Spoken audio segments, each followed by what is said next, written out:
औज़ुबिल्लाहिमिनश्शैतानिर्रजीम बिस्मिल्लाहिर्रहमानिर्रहीम। अस्सलामुअलैकुम वरहमतुल्लाहि वबरकातुहू। Dear students, welcome to our YouTube channel Online Science Lecture and Literature. Assalamualaikum warahmatullahi wabarakatuh. My name is Muhammad Qasim Shkil and I am here to teach you class 10th Biology chapter number 11 Homeostasis. So let's start. The topic name is functioning of kidney. Dear students, आज हमने ये पढ़ना है कि kidney किस तरह अपना काम करदार अदा करती है। The main function of kidney क्या है? इसका जो अहम काम है, इसका काम है कि यूरिन प्रोड्यूस करना, यूरिन फॉर्मेशन, जो कि 3 मराहल में होती है, which takes place in 3 steps. Steps name आपके सामने हैं: pressure filtration, selective reabsorption, tubular secretion. Dear students, सबसे पहला जो पॉइंट है वो है प्रेशर फिल्ट्रेशन। लफ्ज़ को गौर से सुने, फिर इसको समझने की कोशिश करें। प्रेशर फिल्ट्रेशन मतलब जो फ्लूइड हैं, मटेरियल्स हैं, उनकी फिल्ट्रेशन होनी है प्रेशर के साथ। नेफ्रॉन की लास्ट लेक्चर में हमने डायग्राम पढ़ी। नेफ्रॉन में सबसे पहले एक कप शेप्ड स्ट्रक्चर होती है जिसके अंदर ग्लोमेरुलस पार्ट होता है, नेटवर्क ऑफ कैपिलरीज, कैपिलरीज का जाल। अब उसको बाहर से सराउंड किया होता है बोमेन्स कैप्सूल ने। अब होगा क्या कि इसके अंदर जो ग्लोमेरुलर रीजन है, सबसे पहले जो ब्लड है प्रेशर के साथ ग्लोमेरुलर रीजन के अंदर दाखिल होगा। फिर क्या होगा, जो ब्लड के अंदर high contents of salts, urea, glucose और वाटर है, इसको ब्लड क्या करेगा, फोर्स करेगा इस पर। अब होगा क्या कि ब्लड खुद आगे पास कर जाएगा, यानी आगे चला जाएगा, और जो पीछे ये साल्ट्स, यूरिया, ग्लूकोज और वाटर हाई कंटेंट्स हैं, इनको ग्लोमेरुलर रीजन में मूव करवा देगा। अब ब्लड ने किया क्या है कि इन पर फोर्स लगाई। किन पर? Glucose, urea, high contents of salt and water, इन पर। इनको मूव करवा दिया जो बोमेन्स कैप्सूल के अंदर ग्लोमेरुलस पार्ट है, उसके अंदर खुद ब्लड क्या हुआ, आगे पास कर गया। अब ग्लोमेरुलर रीजन में अंदर जितना भी पार्ट गए हैं, salts, urea, glucose and water, इन सब को क्या नाम दिया जाएगा? Glomerular filtrate. क्योंकि ये जो high contents of salt and water, glucose, urea हैं, इन्होंने ग्लोमेरुलस के अंदर फिल्ट्रेट होना है, इनकी फिल्ट्रेशन होनी है, लिहाजा इनको नाम दिया जाएगा ग्लोमेरुलर फिल्ट्रेट का। डियर स्टूडेंट्स, एक बार फिर दोबारा सुन लें, रिपीट करने लगा हूं कि जब जो हमारा खून है, ब्लड, ये रेनल आर्टरी के थ्रू जब किडनी में, गुर्दे में दाखिल होता है, तो होगा क्या कि ये मैनी आर्ट्रियोल्स तक जाएगा, जो खून की नालियां हैं। फिर उनके जरिए होता हुआ कैपिलरीज का जो नेटवर्क था, जाल था, जिसको दूसरा नाम ग्लोमेरुलस का दिया जाता है, उसमें चला जाएगा, वहां तक चला जाएगा। फिर होगा क्या कि जो प्रेशर है ब्लड का, ये जाहिर बात है बहुत ज़्यादा हाई होता है। अब होगा क्या, जो water, salts, glucose and urea of blood हैं, ये फोर्स्ड आउट हो जाएंगे ग्लोमेरुलर कैपिलरीज में, यानी उसके अंदर चले जाएंगे। फिर ये जो मटेरियल्स है, इनकी बोमेन्स कैप्सूल के अंदर फिल्ट्रेशन होनी है, और इनको ग्लोमेरुलर फिल्ट्रेट का नाम दिया जाएगा या ग्लोमेरुलर फिल्ट्रेशन का नाम दिया जाता है। Clear students? Dear students, second point हमारे पास है सेलेक्टिव रीअब्जॉर्प्शन। नेम से समझ लें, इसका नाम दोबारा सुन लें, सिलेक्टिव रीअब्जॉर्प्शन, यानी सिलेक्ट किए हुए जो हिस्से हैं उनकी दोबारा रीअब्जॉर्प्शन होनी है, उनको दोबारा जज़ब होना है। अब वो कह रहा है कि 99% जो सब्सटेंस हैं उनको दोबारा रीअब्जॉर्ब किया जाता है। अब हमें ये समझना है कि ये जो रीअब्जॉर्ब हो रहे हैं पार्ट, ये होता किस जगह पे है, इनकी लोकेशन क्या है मटेरियल्स की रीअब्जॉर्प्शन होने की। Proximal convoluted tubule, last lecture में मैंने डायग्राम में आपको तफसील से बताया कि जो बोमेंस कैप्सूल है उससे जो नेक्स्ट वाली नाली शुरू हो रही है प्रॉक्सिमल कन्वोल्यूटेड ट्यूब्यूल, उसको नाम दिया जाता है।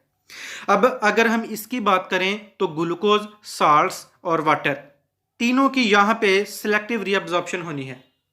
डियर स्टूडेंट्स, दोबारा सुने गौर से कि जो 99% सब्सटेंस है ग्लोमेरुलर फिल्ट्रेट का, उसने जो बोमेंस कैप्सूल के अंदर ग्लोमेरुलस पार्ट है कैपिलरीज का नेटवर्क, उसमें दोबारा रीअब्जॉर्ब होना है उसने, और उसको सराउंड करती है वो ट्यूब्यूल जिसको रेनल ट्यूब्यूल का नाम दिया जाता है। और ये ऑस्मोसिस, डिफ्यूजन और एक्टिव ट्रांसपोर्ट तीनों के जरिए इनकी रीअब्जॉर्प्शन हो सकती है।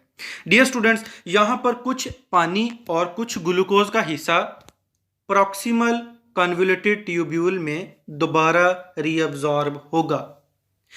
Dear students, here salts are reabsorbed by active transport. वही बात आ गई जो मैंने आपको पहले बताया कि जो साल्ट्स है और वाटर, साल्ट्स की एक्टिव ट्रांसपोर्ट के जरिए रीअब्जॉर्प्शन होगी और वाटर की ऑस्मोसिस के थ्रू होगी। अब आगे सुने, descending limb of loop of Henle, ये इजाजत देगा रीअब्जॉर्प्शन ऑफ वाटर को। मतलब ये कि जो descending limb of loop of Henle है, ये पानी की रीअब्जॉर्प्शन, पानी को दोबारा जज्ब होने में इजाजत देता है, उसको मदद देता है। और जो ascending limb of loop of Henle है, ये किसको अलाउ करता है? साल्ट्स की रीअब्जॉर्प्शन, यानी नमकियात को, हलशुदा नमकियात को दोबारा रीअब्जॉर्ब होने के लिए अलाउ करेगा। अब लास्ट पॉइंट है डिस्टल कन्वोल्यूटेड ट्यूब्यूल, ये दोबारा रीअब्जॉर्ब कर देगा वाटर को ब्लड में। डियर स्टूडेंट्स, यही आज का हमारा टॉपिक था कि सिलेक्टिव रीअब्जॉर्प्शन क्या होती है। गौर से सुन लें, टू द पॉइंट ओवरव्यू में देने लगा हूं। 99% of glomerular filtrate is reabsorbed again in network of capillaries, which one second name is glomerulus, जिसको सराउंड किया होता है रेनल ट्यूब्यूल ने। अब होगा क्या कि इनकी जो रीअब्जॉर्प्शन है ये डिफ्यूजन के थ्रू भी हो सकती है, ऑस्मोसिस के थ्रू भी हो सकती है, और तीसरा नेम एक्टिव ट्रांसपोर्ट, उसके जरिए भी हो सकती है। अब कुछ पानी और कुछ ग्लूकोज, यानी some water and most of the glucose, इनकी दोबारा रीअब्जॉर्प्शन होगी प्रॉक्सिमल कन्वोल्यूटेड ट्यूब्यूल में। साल्ट्स दोबारा रीअब्जॉर्ब हो जाएगा एक्टिव ट्रांसपोर्ट मेथड के जरिए, और जो वाटर है ये दोबारा रीअब्जॉर्ब हो जाएगा ऑस्मोसिस के जरिए। Descending limb of loop of Henle जो है ये वाटर की रीअब्जॉर्प्शन करेगा, और जो ascending limb of loop of Henle है ये साल्ट्स की रीअब्जॉर्प्शन करेगा। लास्ट पे जो हमारे पास ट्यूब्यूल है डिस्टल कन्वोल्यूटेड ट्यूब्यूल, ये अगेन अलाउ करेगा reabsorption of water into blood. Clear students? अजीज तलबा व तालिबात, नेक्स्ट पॉइंट हमारे पास है नंबर 3, ट्यूब्यूलर सिक्रीशन। अब हमने ये समझना है कि इनको ट्यूब्यूलर सिक्रीशन का नाम क्यों दिया जाता है। मुख्तलिफ आयंस, क्रिटिनिन और यूरिया, ये जो हैं ये सिक्रीट कर दिए जाते हैं रेनल ट्यूब्यूल में। अब इनकी फिल्ट्रेशन हुई थी, ये फिल्ट्रेट हो गए थे। These are secreted into the filtrate in renal tubule. मतलब जो मुख्तलिफ किस्म के आयंस हैं, क्रिटिनिन हैं और यूरिया, जब इनकी फिल्ट्रेशन हो गई या जब ये फिल्ट्रेट हो गए तो ये सिक्रीट कर दिए जाएंगे रेनल ट्यूब्यूल में। अब होगा क्या कि इन्होंने नॉर्मल पीएच जो ब्लड की है उनको मेंटेन करना है। डियर स्टूडेंट्स, इस पॉइंट को गौर से समझें कि ये जो मुख्तलिफ किस्म के आयंस हैं, क्रेटिनिन, यूरिया, मुख्तलिफ किस्म के आयंस, इन्होंने क्या करना है कि जब ये सिक्रीट हो जाएंगे in the form of filtrate renal tubule में, तो ये क्या करेंगे, जो ब्लड है उसकी नॉर्मल पीएच को मेंटेन करेंगे। अब क्या होगा कि एट लास्ट जो आखिर पे क्या होगा कि जो ये फिल्ट्रेट पोर्शन था, जब ये रेनल ट्यूब्यूल में प्रेजेंट होगा उसको नाम दिया जाएगा यूरिन का। डियर स्टूडेंट्स, गौर से सुने इस कॉन्सेप्ट को कि मुख्तलिफ किस्म के जो आयंस थे, यूरिया और क्रिटिनिन, जब ये फिल्ट्रेट हो गए तो ये चले जाएंगे, सिक्रीट हो जाएंगे रेनल ट्यूब्यूल में। अब वो वहाँ पे जाके ब्लड की नॉर्मल पीएच को मेंटेन करेंगे। एट लास्ट आखिर पे ये जो फिल्ट्रेट पोर्शन था आयंस, क्रेटिनिन और यूरिया का, ये रेनल ट्यूब्यूल में पड़ा होगा, उसको नाम देंगे हम यूरिन का। अब क्या होगा कि ये जो पोर्शन है urine, it moves into collecting ducts and then into the pelvis. फिर ये कलेक्टिंग डक्ट्स में हो चला जाएगा और आखिरकार पेल्विस के ज़रिए यूरिन को एक्सक्रीट कर दिया जाएगा फ्रॉम बॉडी से। डियर स्टूडेंट्स, यही आज का हमारा टॉपिक था, फंक्शनिंग ऑफ किडनी, कि किडनी क्या क्या फंक्शन प्ले करता है आवर बॉडी में। डियर स्टूडेंट्स, ये था आज का हमारा टॉपिक, फंक्शनिंग ऑफ किडनी। उम्मीद है आपको आज का लेक्चर बहुत अच्छे तरीके से समझ आया होगा। क्रेमिंग मटेरियल इज़ नॉट अलाउड। हमेशा की तरह मैं एक ही बात कहूँगा कि बेसिक कॉन्सेप्ट के साथ आपने इस लेक्चर को तैयार करना है, इसको लिख कर देखना है। इंशाअल्लाह वल अज़ीज़ मिलते हैं नेक्स्ट लेक्चर में। तब तक के लिए अल्लाह हाफिज़।